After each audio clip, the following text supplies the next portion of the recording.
Ashamaa argafuune jaalatamtoota fi kabajamtoota hordoftoota Facebookii nagaan koo bakkuma jirtu qilleensa irraa sin argamsine jecha nagaa kootitti aansuudhaan waan ajaa'iba tokko jira. Innis maal isinitti fakkaate? Opinion jechuudha. Ol kaatanii yoo dadhaban gadi kaachuun dadhaban jedha Oromoo yeroo mammaaku jechuudha. Namni tokko ol kaatee yoo dadhabe gadeetti kaachuun dadhabudha.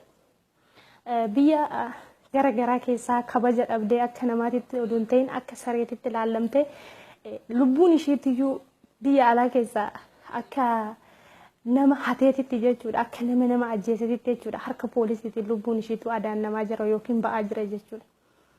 Tooftaan isaan amma baafatan immoo hidha laga Abbayyaa sababeeffachuudha. Hidhi laga Abbayyaa kaatetii yookiin waa tokko hojjetee geebaa ittiin hin arganne tooftaa kanaan waancaan har'ammoo waancaan gara godina addaa naannawaa Finfinnee aanaa muloo galee ittiin boondii akka bitatan yookiin immoo akka uummata keenya uummata ofiifuyyuu akka itti jiraatu dhabe ofiifuyyuu akka itti galuuf akka itti ba'u dhaberra tooftaadhaan qarshii guuruudhaaf tooftaa akkasii baafatan jechuudha. Ergamtoonni wayyaanee maajimii warri hin baranne keessattuu kaabinoonni gandarra jirtu kan uummata ishiitiif illee yaanne kan ofiif illee yaanne garaa ishii duwwaadhaaf jechuudha. Fakkeenyaaf jechuudha. Ofiifuyyuun ta'anii namaaf ta'u oduu ofii ta'anii namaaf ta'u uummata keenyaaf ta'u jechuudha. Isaanuyyuu osoo baratanii kaabinoota kutaa 8 xirraagii qoshaashaa hundi jechuudha uummata keenyarraa qarshii funaanaa jirti jechuudha. Uummata keenya hiyyeessa wanna nyaatee buluyyuu hin qabnerraa jechuudha. Biyyoota guddatte keessatti akka sareetitti gadi ari'amaa jirta sin jechuudha. Kanaafuu jechuudha dargaggeessi keenya immoo jechuudha boondii amma bittu boombii bitachuu si wayya jechuudha. Erga lubbuun keetis ba'uun ollee jechuudha. Kanaafuyyuu kaabinoonni lafa seentu dhabde waaqa seentu dhabdee jirti jechuudha. Isaan TV isaanii kanaasa'aa jiru boqqoolloo dinnicha kana qofa jechuudha.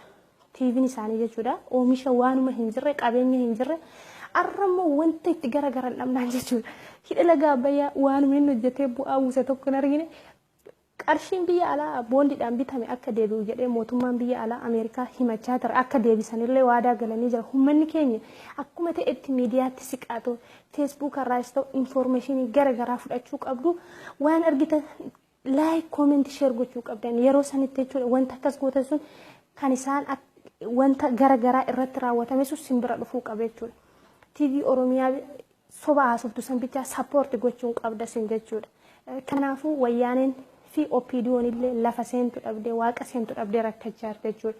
Tooftaadhaan uummata keenya gabroomsaa jirti jechuudha. Ani yeroon baradhu boondii dheedhanii barattoota irraa irree qarshii akkas 20 hammuma qabeenyatiin boondiidhaa maalidhaa gargaarsa jedhanii guuraa turan. Har'a irree jechuudha jarri kun nyaatee qufuu dadhabee lafa seenuu dhabee keessattuu kaabinoonni jechuudha. Uummata ishiitiif illee taatu ofiif illee taatu maajimii hundi jechuudha uummata keenyarra qarshii funaanaa jirti jechuudha. Uummata keenya akka isaan rakkatan malee akka isaan rakkoo keessaa ba'an kan hin barbaannedha jechuudha. Kanaafuu uummanni keenya dargaggeessi keenya haadholeen keenya abbootiin keenya cimtanii qarshii keessan harkatti qabachuu qabdan jechuudha.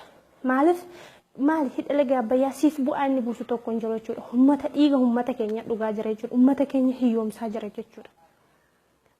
Uummanni keenya mana farsoo takka yoo banatee itti daldale gibira kaffalaa jira. Isaan hidha laga Abbayyaa maal hidha laga Abbayyaa? Hidha laga Abbayyaa jedheetu jechuudha. Waggaa meeqa har'a waggaa meeqa qarshii taaksii uummata irraa guuraa ture, hojjetaa irraa taaksii kutaa ture, qote bulaa irraa xaa'oo irratti kutaa ture, qaraxa guuraa ture. Isaan xumuruu dadhabeere amma yeroo 8 OMN cufsiisee isaatu seenaa cufsiisu maa hidha laga Abbayyaan hojjete maa misooman hojjete hurdatii kiyya hiccitii kiyya ifa baasa jedheeti yeroo meeqa cufsiisee jechuudha. Yeroo darbe yeroo fokkoraa jiran jechuudha. Har'a boondii bitaadhanii kan olii gadi kaatan jechuudha. Hidha laga Abbayyaatti tafa malee OMN qilleensarra noolu jechaan ture. Yeroo sammaa fi amma qarshii meeqa baasanii isa cufsiisaa turan lafa seenanis dhaban waaqa seenanis dhaban hadabatanii oduu hangorraa bu'anii uummata keenyaaf gadhiisanii uummanni keenya hiree mataa isaa murteeffatee bulee baay'ee namatti tole jechuudha.